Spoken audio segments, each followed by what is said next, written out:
Só não perde quem não joga. Quem nunca jogou, nunca perdeu, mas quem joga, perde. Só não erra quem não tenta fazer. E quando a gente aprende, a gente nunca perde totalmente.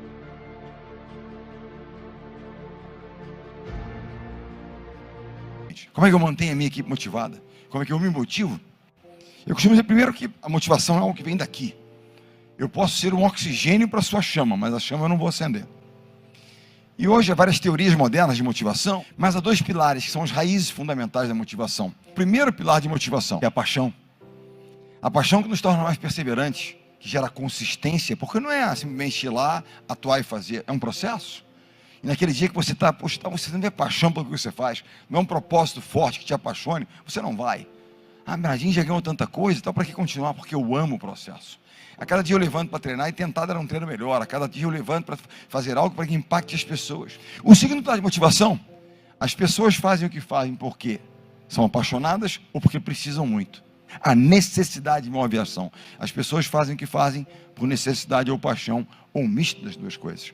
Se não houver essa necessidade interna ou a paixão, muito difícil que a gente consiga realmente motivar alguém. Será alguma coisa efêmera, passageira, mas não é uma coisa duradoura, que realmente é o que a gente quer. Eu quero usar um rapaz, Sérgio Cadinha, líbero da seleção, venceu não pela paixão, venceu pela necessidade. Agora que personagem interessante. Nascido da periferia de São Paulo, ele usa o esporte como forma e ferramenta de transformar a vida da sua família. Quando eu olhava para ele treinando e jogando conosco, ele treinava e jogava como se estivesse correndo atrás de um prato de comida, literalmente. O voleibol deu ele a condição de transformar a alimentação da sua família, a vida da sua família. Então a necessidade moveu esse rapaz. E quando alguém à sua volta do seu time não dava 100%, ele ia para dentro e cobrava.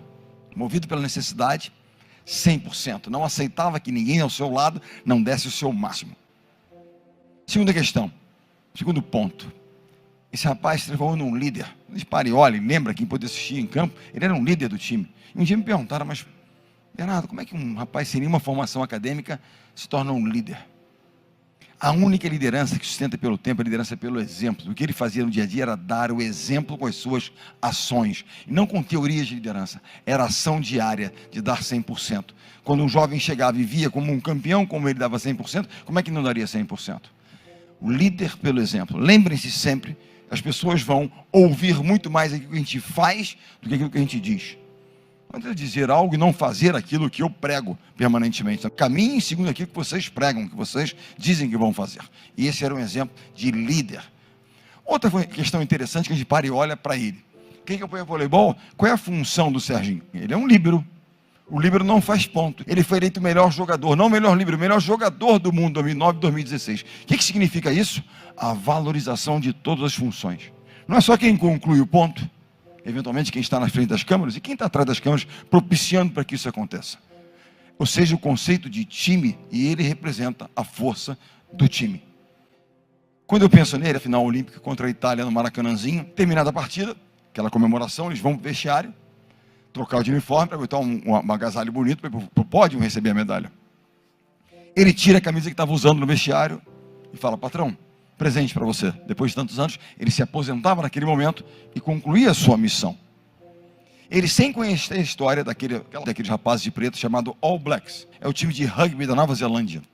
Uma das seleções, se não a seleção mais vitoriosa da história do esporte mundial. Vocês sabem que o rugby da Nova Zelândia é mais importante que o futebol no Brasil.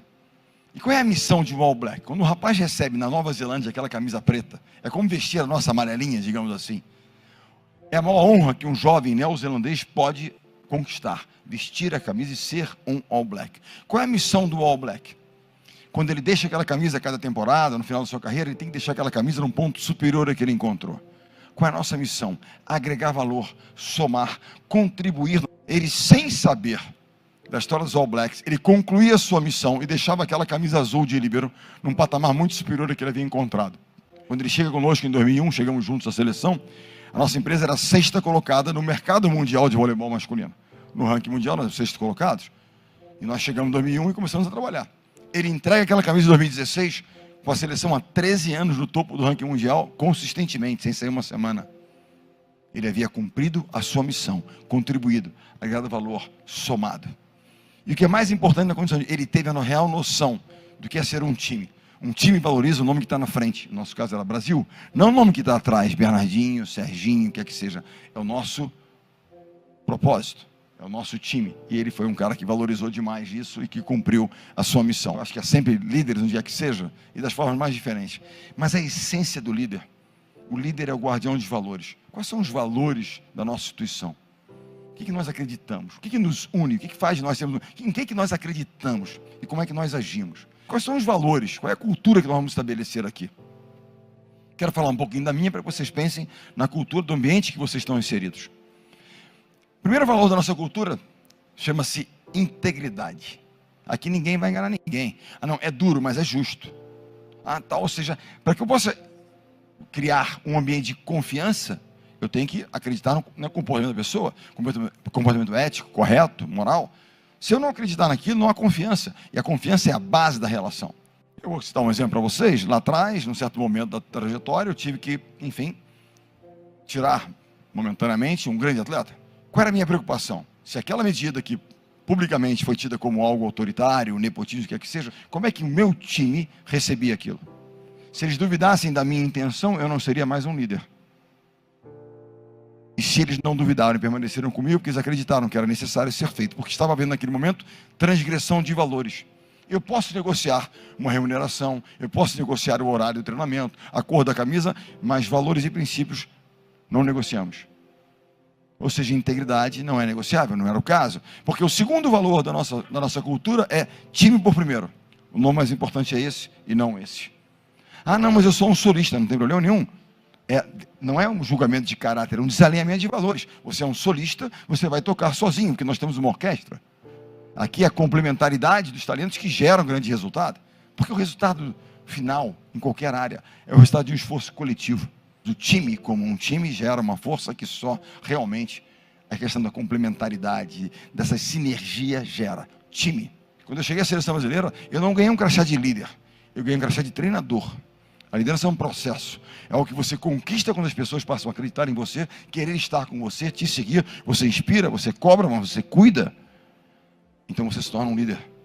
Caso contrário, você apenas tem um crachá, te dá algum tipo de autoridade, mas certamente não te dá aquilo que o líder tem que ter, que é o respeito das pessoas, que é realmente querer estar com você no campo de batalha, que seja ele, em que campo for esse. Primeiro valor, integridade. Segundo valor, time por primeiro. Terceiro valor, treinamento extremo. Que valor é esse treinamento extremo? Nós imaginamos que na nossa vida, nós controlamos muitas coisas. Nós não controlamos tantas coisas assim. Ah, o quanto talento eu tenho. Eu não controlo o quanto talento eu tenho. A gente vem ao planeta Terra com um certo kit pessoal. Tem uns que são mais talentosos para negócios, outros para esporte, outros para as artes, outros para tecnologia. Cada um tem um certo, né? Você trabalha, se desenvolve, mas tem um certo dom. Mas tem uma coisa que nós controlamos, que é o quanto nós colocamos dedicação ao processo de trabalho. Pontualidade, dedicação, suor, disciplina. Isso a gente controla. É uma escolha. Porque é um valor. Aqui nós vamos trabalhar muito. Ah, mas eu não quero trabalhar tanto. Não tem problema, você não vai trabalhar aqui, vai trabalhar em outro lugar. Porque nós acreditamos como diferencial sendo a dedicação no processo, a entrega. Esse é o diferencial. O trabalho paga. E lembrem-se, a única coisa que a gente controla realmente é o quanto de dedicação a gente coloca no processo. Há uma coisa, quando a gente falou-se aqui sobre a questão de você estar permanentemente aprendendo, permanentemente em evolução, buscando a excelência que está se movendo para um outro patamar, está perseguindo. Então, abominem o pensamento, mas nós sempre fizemos assim. A forma como nós fizemos não é suficiente para continuar conquistando. Nós temos que inovar. E não pense em inovação como algo disruptivo. Inventar um novo iPhone, Não. Pequenas mudanças que geram enormes ao longo do tempo, né? Modificações, contribuições. Em 2015, com um currículo bastante vitorioso, por que eu vou mudar? Eu não vou mudar. Eles que se adequem a mim, porque eu sou o cara. E aí meu filho, Bruno, que é capitão da seleção, bate à minha porta de madrugada, no centro de treinamento. E ele disse: o que você desenvolveu como metodologia de trabalho, que era desafiar, apertar, eleva o sarrafo, mais um pouco, mais um pouco. A primeira geração era absolutamente adequada a essa filosofia. A nova geração não. Isso não quer dizer que eles são melhores, que eles são piores, mas eles são diferentes. E nós então, eu fui então procurar formas de dar um feedback diferente, mais positivo, mais assertivo, de me aproximar principalmente de pessoas que se distanciavam de idade comigo. Porque a única forma de nós liderarmos é conhecendo as pessoas. Como é que eu vou motivar alguém se eu não conheço aquela pessoa? Será que eu tenho que trabalhar a autoestima dela ou desafiá-la? Novas gerações, pessoas diferentes, vêm tratadas de formas diferentes, sob os mesmos princípios. vai desafiar um pouco mais, vai trabalhar um pouco mais a autoestima, o que é que você mais tem que fazer. Quero falar um pouquinho de desenvolvimento pessoal, qualquer área. A mãe de todas as virtudes. Número 1, humildade. Se não tiver humildade, você acha que você já sabe, você não aprende. A humildade nos traz a seguinte reflexão: nós não somos, apenas estamos, momentaneamente. Ah, mas o Brasil é líder agora, são 20 anos de liderança, 19 anos de liderança. Está líder, não é.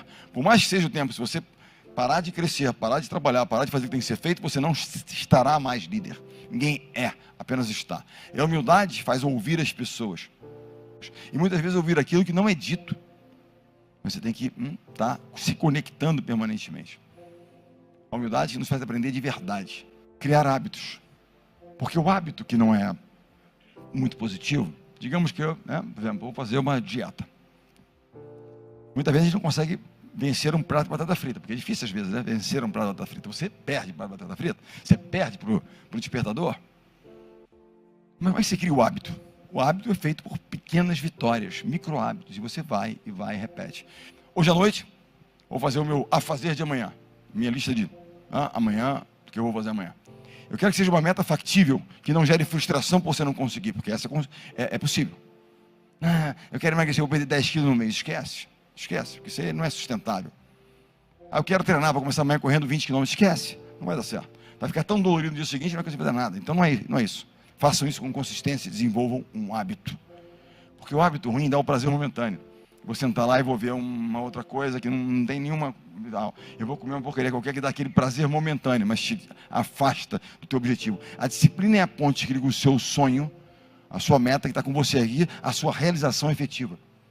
Vocês tiveram a oportunidade de assistir a uma série muito interessante sobre o Michael Jordan, chamado O Arremesso Final, Last Dance.